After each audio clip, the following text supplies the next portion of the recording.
Okay. So, alright. So, I think we're live. Patrick, can you confirm that? Naka-starting soon pa, sir. Ayan. Inalis ko na. Grabe naman yung starting soon. Okay.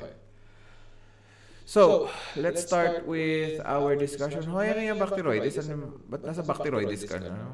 Dapat ano tayo? Nasa tama tayo, Patrick, ha? Ano ba yan? Anong klase yan, Patrick? Charing. Char lang. Dito ba, Okay. sir?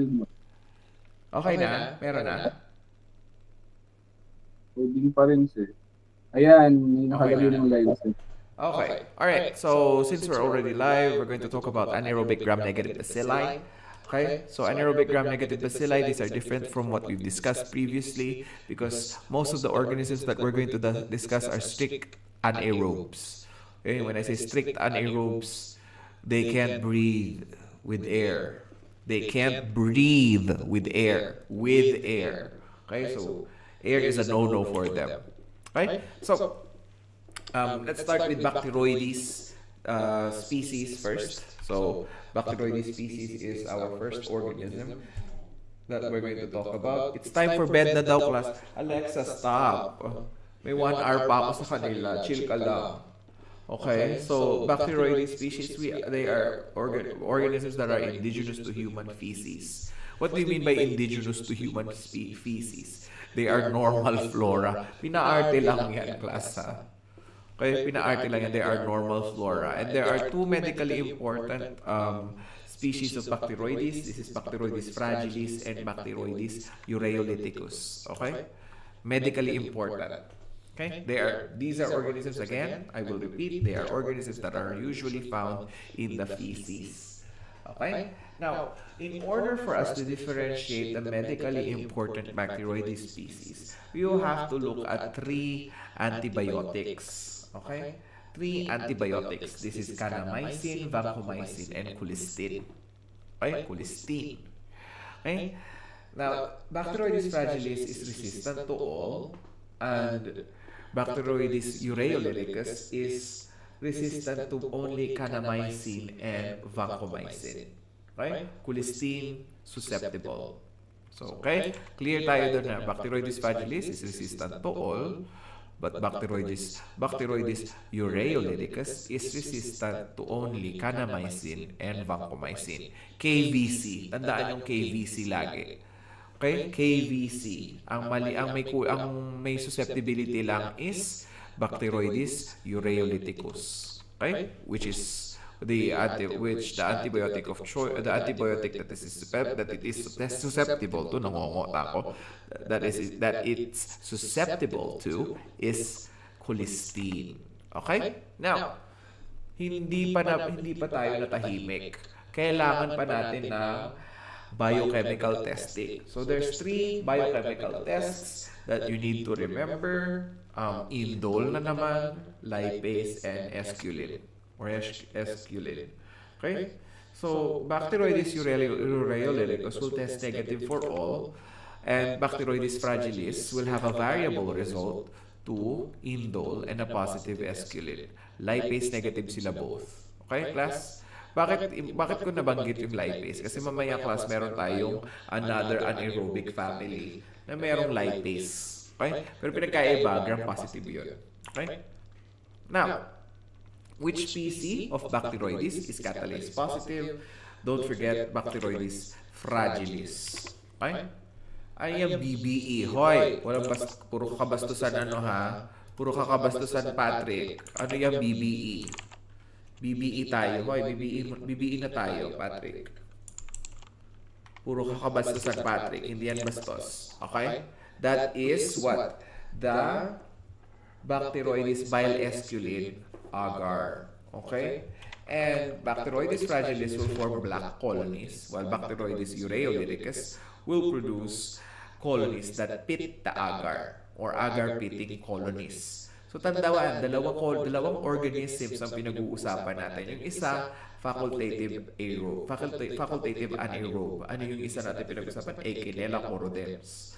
Bacteroides fragilis, the difference between that one is that although it is gram-negative, It, however, is anaerobic. Okay? Pathologically determinants naman tayo ng Bacteroides fragilis. Capsule.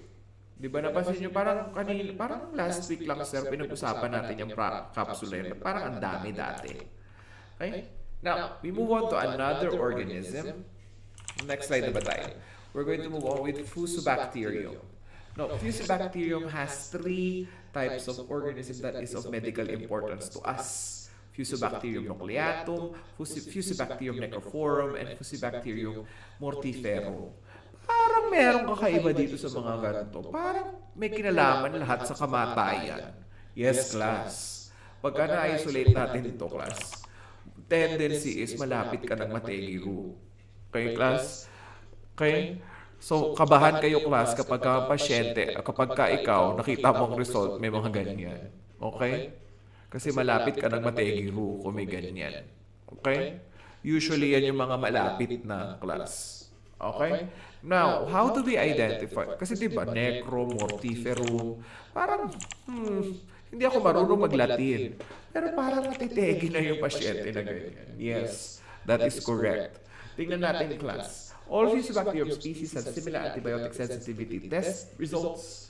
And what are the antibiotic tests results of all Fusobacterium? So you have to remember, all Fusobacterium species can be differentiated from Bacteroides with the same antibiotics, kanamycin, vancomycin, and colistin, KVC. What's the difference? Fusobacterium species are resistant to kanamycin only and sensitive to everything else. Bacteroides fragilis, on the other hand, is resistant to all. Bacteroides, ano nga isang Bacteroides natin? Bacteroides, sorry, Ureolyticus is resistant to only kanamycin and vancomycin, but not to colistin. Diba? Kasi class, ang panel yan, class, magkakadikit silang tatlo. Okay? So, Bacteroides fragilis, Bacteroides ureolyticus, and Fusobacterium species. Saka lang natin i-work up yung Fusobacterium kapag kanamycin lang ang na-isolate natin sa ating anaerobic gram-negative microorganism or fusiform microorganism natin. Pero if everything else is okay, then everything else points to Bacteroides. Specifically, if we started with the antibiotics, then we work up Bacteroides. Para hindi tayo mahirapan. Masasayang ang resources natin. Kung pati Fusobacterium, isasama natin, di ba? Ganun ang work up. Okay? Now, let's talk about let's talk about the biochemical test for Fusobacterium. So there's 3 again. And again, these include ILE, indole lipase, and esculin. Okay? So it's the same thing as Bacteroides, as the Bacteroides species, but this time, para siyang, anong naalala nyo, class, sa kanila? Parang yung GML, di ba? Parang yung GML ng Neisseria. Di ba parang GML? Pero pinagkaiba, ILE lang siya. Tapos nucleatum necrophorum mortiferum. Okay? Clear? Clear tayo, class? So, indole positive that sila. Variable lang si mortiferum for necrophorum and mortiferum. Esculin is only positive for mortiferum. So, yun yung tatandaan nyo, class, silang dalawa. Okay? And by the way, when they ask this in the exams, they would usually confuse you with Bacteroides muna. Okay? So, be mindful of those 2 things. So, next, let's talk about the appearance of the organism in culture. So, usually it has breadcrumb appearance or speckled colonies. So, parang yung mga crumbs lang ng colonies. Yung colonies niya sa CDC agar or your anaerobic blood agar. And on a gram stain, Bacteroides fragilis looks like scattered wheat rods or spear-like scattered wheat rods. Talaga, sir, ano yung itsura nun? Parang mga ano lang yan, parang yung talahib ang itsura niya. Which is actually true. Okay? Nakita ko na din siya. Sayang hindi ko na picture na. Isisend ko kay Sir Marco yung mga pictures kapag ka ano. Kasi class pa, isisend ko din kay Patrick. Oh, 'di ba? Bibigyan ko na din kayo ng ano, bibigyan ko din kayo ng examinellian nun. Yun na din yun. Okay? Now, let's talk about the body parts where Fusobacterium nucleatum is a normal flora. It's considered as normal flora. So, it includes gut, GIT, and the respiratory tract. Okay? So, yun. Now, majority of the time, you will see this in um, in relation to medical microbiology or medical importance kapag abscess siya napatubo. Sa nana siya napatubo. Okay? So usually it enters the organs like the lungs and the brain. That's for Bacteroides fragilis. Kaya nga sa Bacteroides, Fusobacterium nucleatum, sorry. Fusobacterium nucleatum. Okay? So class, di ba kanina sinabi ko, parang matetegi na ang pasyente kapag ito ang napatubo. Yes. Medyo malala yung mga medyo malala ang mga pasyenteng ganito. Okay? Now, we also have to talk about the most virulent species of Fusobacterium. And that is Fusobacterium necrophorum. Okay? Next slide. Okay? Next slide. Added lang tayo ng mga additional information lang to. Elizabethium.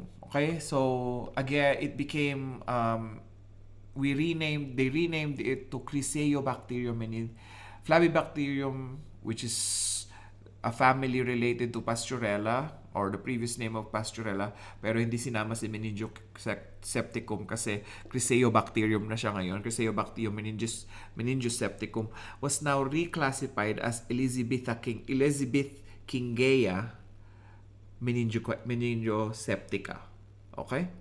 It's a gram-negative bacilli, colistin, resistant, catalase positive, indole, and oxidase positive, and urease negative, and nitrite variable.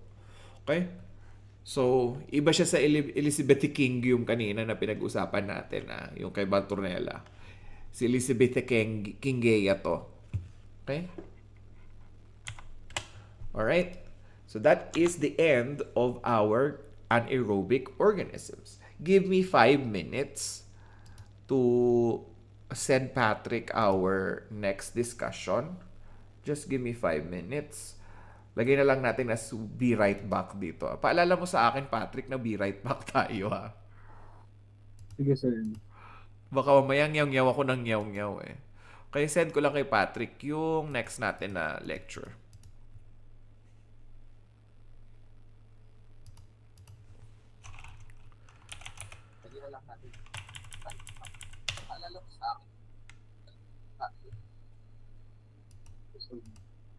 Kaya nyaw-nyaw ako ng nyaw-nyaw. Kaya send ko lang kay Patrick yung next natin na lecture.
Ayan, o 'di ba? O 'di ba? Ready na si Patrick.